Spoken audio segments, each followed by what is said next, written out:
Coba teman-teman buka lagi surat Toha. Kita masih membahas ayat ke-12 dari surat Toha. Kisah ketika Nabi Musa berdialog dengan Allah di sebuah lembah yang sangat suci yang dinamakan dengan lembah Tua. Allah Subhanahu wa Ta'ala memperkenalkan dirinya kepada Nabi Musa. Yang pertama, Allah memperkenalkan diri kepada Nabi Musa dengan kalimat Rabb. Konsep dari nama Rabb ini kemudian diistilahkan dengan rububiyah. Dia menjadi sebuah konsep akidah, konsep tauhid, konsep ma'rifatullah yang dikenal dengan istilah rububiyah. Salah satunya tadi Allah sebaik-baik pencipta, Allah sebaik-baik penjaga, Allah sebaik-baik pemelihara, Allah sebaik-baik pemilik. Udah belum kita meyakini 4 makna Rabb ini dalam kehidupan kita? Kita belajar yakin bahwa Allah menciptakan kita ahsani takwim. Laqad khalaqnal insan fi ahsani takwim. Kami telah menciptakan manusia dalam sebaik-baik bentuk. Artinya Allah menciptakan kita dengan bentuk yang udah sempurna. Mungkin bukan sempurna, lebih tepatnya udah terbaik, karena yang sempurna hanyalah Allah. Allah menciptakan kita dengan bentuk yang terbaik, dengan komposisi yang terbaik, dengan ciptaan yang terbaik. Kemudian Allah sebagai sebaik-baik penjaga. Apa artinya? Implementasi Allah sebagai sebaik-baik penjaga dalam kehidupan kita adalah kita menjadi orang yang lebih berserah kepada Allah. Kenapa kita menyerahkan diri kepada Allah? Karena kita yakin Allah penjaga yang terbaik. Allah gak akan menyia-nyiakan kepasrahan kita, memasrahkan diri, memasrahkan keluarga, memasrahkan harta di jalan Allah, karena Allah sebaik-baik penjaga. Salah satu contoh sederhananya adalah karena kita yakin Allah sebaik-baik penjaga, maka kita selalu membaca doa ketika kita mau melakukan safar misalnya. Kayak kita naik kendaraan, kita baca doa safar, Bismillah tawakkaltu 'alallah la haula wala quwata illa billah subhanalladzi sakhkhara lana hadza wa ma kunna lahu muqrinin, dan seterusnya. Kita baca doa safar karena kita percaya Allah sebaik-baik penjaga. Dan kita setelah baca doa safar itu jadi tenang dan yakin dalam perjalanan itu Allah akan menjaga kita. Maka kita belajar untuk menenangkan diri dengan ridho, belajar menenangkan diri dengan thiqah, belajar menenangkan diri dengan tawakul atau tawakal. Setelah kita bilang hasbi Allah wa ni'mal wakil, hati kita menjadi tenang. Setelah kita bilang la haula wala quwata illa billah, hati kita menjadi tenang. Berarti kita sudah meyakini Allah sebaik-baik penjaga. Artinya kita gak berdaya, kita gak punya usaha yang bisa kita lakukan, kita udah mentok, kita gak tahu lagi ngapain, maka hanya Allah yang mampu melakukan dengan caranya. Hanya Allah yang berkuasa, hanya Allah yang maha kuat, hanya Allah yang perkasa, hanya Allah yang mampu. La haula wala quwata illa billah. Di situ ada kalimat bahwa kita jadi tahu diri kalau kita itu gak bisa apa-apa, tapi kita jadi semakin yakin bahwa Allah lah yang maha kuasa. Kemudian Allah sebagai sebaik-baik pemelihara. Allah sebaik-baik pemelihara. Apa artinya? Kita belajar yakin bahwa Allah tuh yang paling baik dalam mengasih rezeki. Nanti kalau kita baca di dalam ayat 37, itu cara Allah mengingatkan Musa tentang masa lalunya. وَلَقَدْ مَنَنَّا عَلَيْكَ مَرَّةً أُخْرَى إِذْ أَوْحَيْنَا إِلَىٰ أُمِّكَ مَا يُوحَىٰ أَنِ اقْذِفِيهِ فِي التَّابُوتِ فَاقْذِفِيهِ فِي الْيَمِّ فَلْيُلْقِهِ الْيَمُّ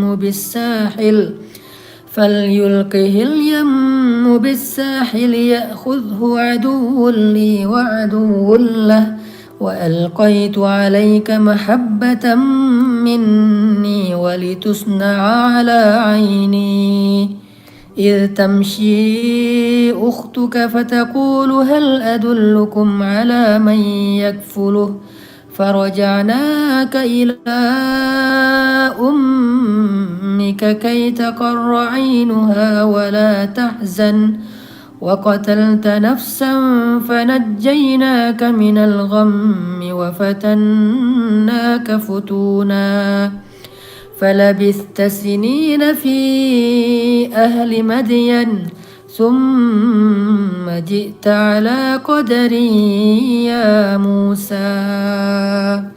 Ini yang tadi saya cerita, gimana cara Allah mengingatkan kembali kepada Musa tentang perjalanan hidup Nabi Musa dari sejak kecil. Allah pengen ngasih tahu siapa yang menyelamatkan kamu dengan cara dihanyutkan ke sungai Nil. Siapa yang menyelamatkan kamu ketika kamu berada di dalam istana musuhmu Fir'aun ketika dia mau membunuhmu saat dia tahu bahwa kamu bayi Bani Israel. Siapa yang menyelamatkan kamu ketika kamu dikejar-kejar oleh tentara Fir'aun gara-gara membunuh laki-laki Kipti. Siapa yang menyelamatkan kamu ketika kamu terkatung-katung di padang pasir? Siapa yang telah menyelamatkan kamu dan memberikan kamu tempat tinggal, keluarga, naungan di Madian? Allah Subhanahu wa Ta'ala. Begitu cara Allah menyuruh Nabi Musa flashback tentang rububiyah, pemeliharaan dan penjagaan Allah dalam kehidupan Nabi Musa. Inilah iman, teman-teman. Belajar iman. Coba ingat-ingat lagi tentang perjalanan hidup kita. Harusnya itu menjadi ayat min ayatillah. Jadi perjalanan hidup kita selama ini dengan berbagai macam ujian dan pertolongannya adalah ayatun min ayatillah. Bukti-bukti di antara sekian banyak bukti bahwa Allah sebaik-baik pemelihara, bahwa Allah sebaik-baik penjaga. Selain membaca Al-Quran, kita juga membaca kehidupan kita sebagai sebuah ayatun min ayatillah. Bukti-bukti di antara bukti kebesaran Allah. Makanya Allah mengatakan di dalam ayat 23 itu kata Allah, linuriyaka min ayatinal kubra. Begitulah kami memperlihatkan kepadamu ayat kami yang besar. Ayat yang besar itu bukti. Ayat itu artinya bukti. Jadi ayat-ayat Al-Quran itu adalah bukti-bukti tentang kebenaran Allah. Bukti-bukti tentang kebenaran syariah. Bukti-bukti tentang kekuasaan Allah. Bukti-bukti tentang keagungan Allah. Di situ dijelaskan bukti-buktinya. Coba kita ingat. Kalau Allah bukan sebaik-baik pemelihara, bagaimana kita bisa berada di dalam majelis ini? Mungkin kita udah celaka karena dosa-dosa kita di masa lalu. Kalau bukan Allah menolong kita, menyelamatkan kita, menjaga kita, mungkin kita udah berputus asa, ya udah binasa, udah celaka. Kalau bukan karena Allah menyelamatkan kita, mungkin kita udah semakin hancur. Coba kita renungkan kembali tentang diri kita, tentang masa lalu kita. Semua kita pasti punya pengalaman spiritual seperti Nabi Musa. Harusnya pengalaman-pengalaman itu menjadi ayatun min ayatillah. Harusnya pengalaman-pengalaman itulah yang membuat kita semakin mengenal Allah sebagai sebaik-baik pemelihara, sebaik-baik penjaga atau Rabb. Percaya, tetapi kita masih punya Allah. Kalau kita masih punya Allah, la tahzan, kenapa kita harus bersedih? Bukankah Allah sebaik-baik pemelihara dan penjaga? Dan awal dari kebaikan itu adalah Allah menjaga dan menyelamatkan hati kita. Sehingga kita kuat menghadapi masalah. Berserah kepada Allah. Kalau berserah kepada manusia, kita akan kecewa. Berserah kepada harta, kita akan merasa kurang. Berserah kepada makhluk, kita akan merasa sedih, sakit hati. Maka berserahlah kepada Allah yang gak pernah mengecewakan siapapun selama dia berbaik sangka kepadanya. Karena ketika Allah sayang kepada kita, kepada seorang hamba, Allah akan mengutus manusia, malaikat, semesta untuk membantu hamba tersebut. Kita nggak pernah tahu kecuali apa yang terlihat. Kadang-kadang ada banyak yang kita nggak lihat, yang kita nggak sadari, tetapi ternyata itu membantu kita. Bisa jadi kita lagi naik motor nih. Sebetulnya di depan itu jarak sekilo lagi di jalan ada batu besar. Di jalan ada pasir yang tumpah dari truk.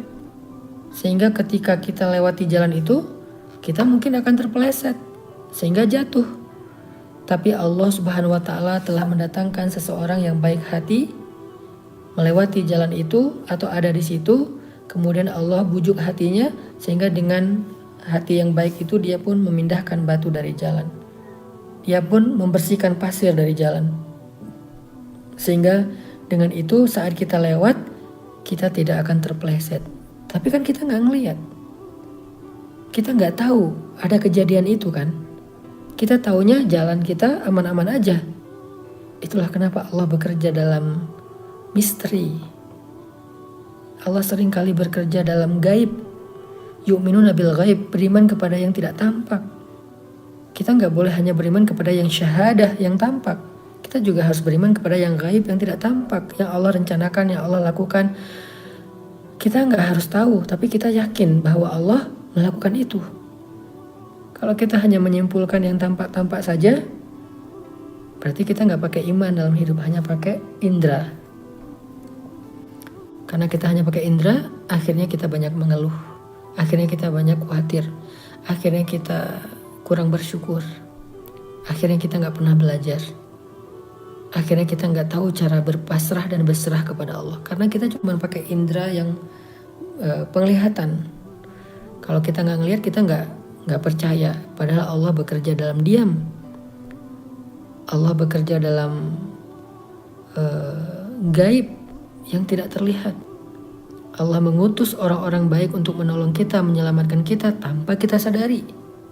Maka jadikanlah pengalaman hidup kita, kalau kita berterima kasih kepada seseorang, maka yang lebih utama lagi, kita berterima kasih kepada Allah karena orang itu. Kita berterima kasih kepada seseorang karena membantu kita. Tetapi orang itu tidak akan membantu kita kecuali Allah yang membujuk hatinya untuk melakukan itu. Maka kita juga bersyukur kepada Allah karena telah mengutus orang yang baik itu untuk membantu kita.